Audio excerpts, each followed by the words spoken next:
The reason that the Bengals offense sucks is their offensive line cannot block for Joe Burrow.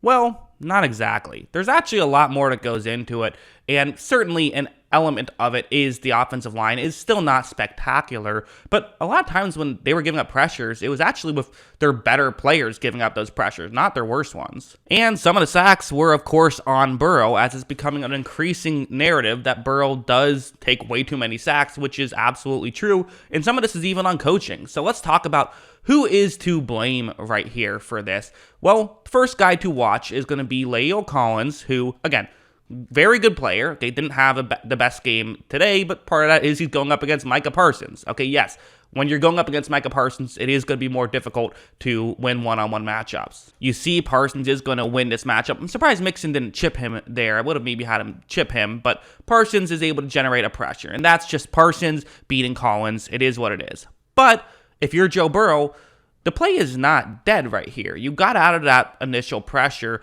and this is something I would love to see Burrow do more, is just start throwing the ball away. Just start, using your arm to get yourself out of these situations instead of always using your leg to get yourself out of situations, or even, run to the outside, something like that. But defensive linemen are too fast to be trying to consistently run by them. Burrow essentially just runs straight forward, and I don't know why he thought that was going to work. It ends up getting him sacked. I think just when there's the pressure, he puts his head down and he's focused on using his legs to get himself out of the situation. Sometimes just say, hey, before the play, know the concept, know where there's probably going to be nobody, and know how you can throw the ball away. If he threw the ball at Joe Mixon's feet there, or even throw the ball to Joe Mixon, I think he could have maybe gotten a catch there, but you're at least avoiding the sack. He kind of ran right into a sack. So for me, this is an example of both are to blame. The O-line generated the initial pressure, but then Burrow didn't help himself out after he avoided the initial pressure.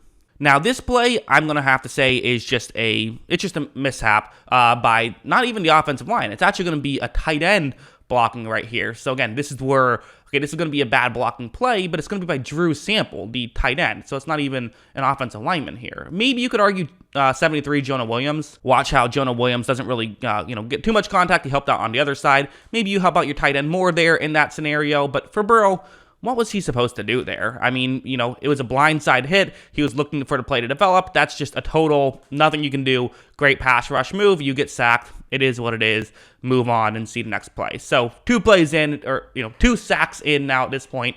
Both of them had some blame for the offensive line, but only one some blame for Burrow. But now this one is a very fascinating situation where, you might notice here, I paused it, but I haven't highlighted any specific edge rusher. Why is that? Well, as you're going to notice, through 2 seconds into this play, there is absolutely no pressure whatsoever, and there is a gap that looks pretty wide open for Burrow to try and run through. However, the question still remains, maybe just throw it to Joe Mixon. Maybe you don't have to run the ball yourself right here. Let your talented player do the rest of it. Probably something that Burrow should make more of an effort to do, because when he tries to run forward, he eventually does try to flip it, but there was just pressure that came in because, again, defensive linemen are fast, and when you try to scramble outside of the pocket, there are going to be times when things go horribly wrong, and this was one of those times. So who do I blame here? Probably Joe Burrow, but really a good defensive play as well. So I'm going to put the blame on Joe Burrow, but it's also a good defensive play because that happens too sometimes, right?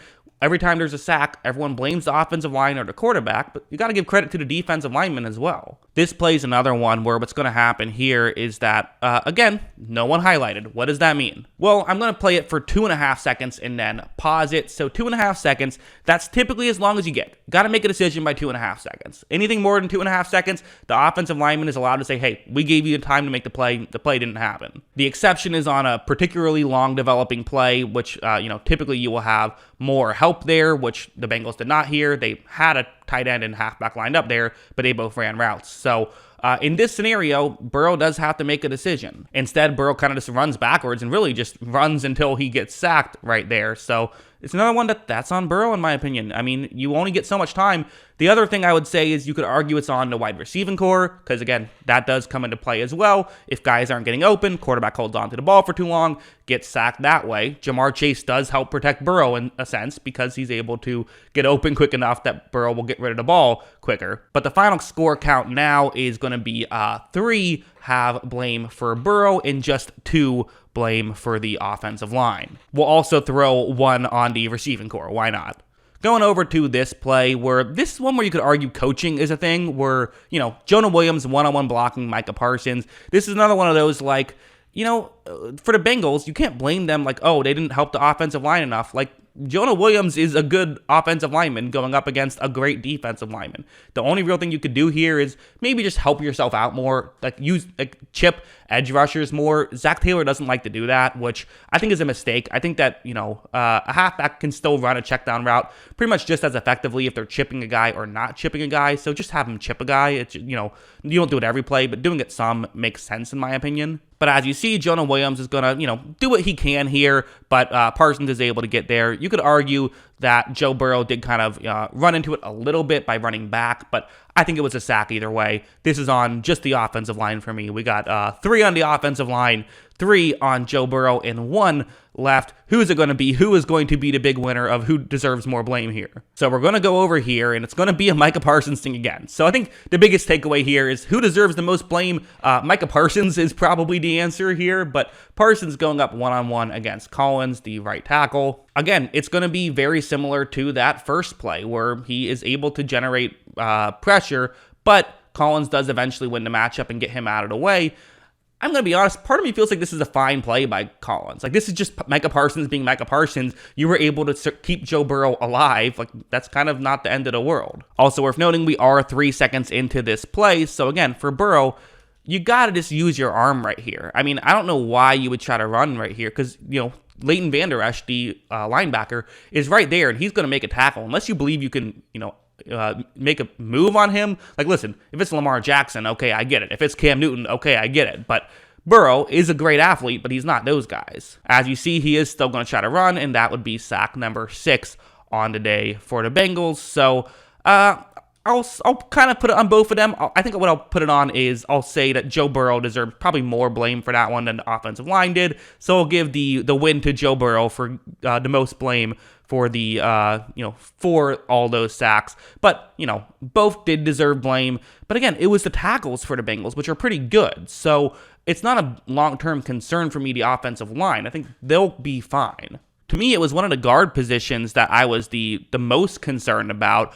They ended up going with a 4th-round pick from this season. Cordell Volson has been the guy, and he's actually been okay. Like, he hasn't been great, but he's been fine.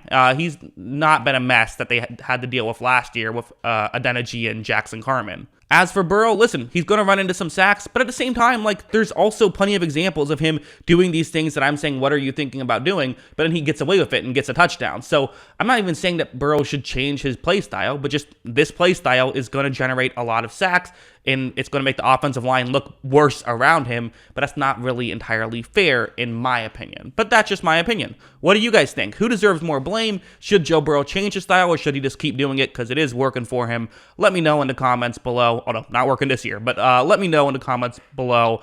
Always love hearing from you, and of course, as always, thanks for watching. And at least not working this year so far. I'm sure it'll pick up.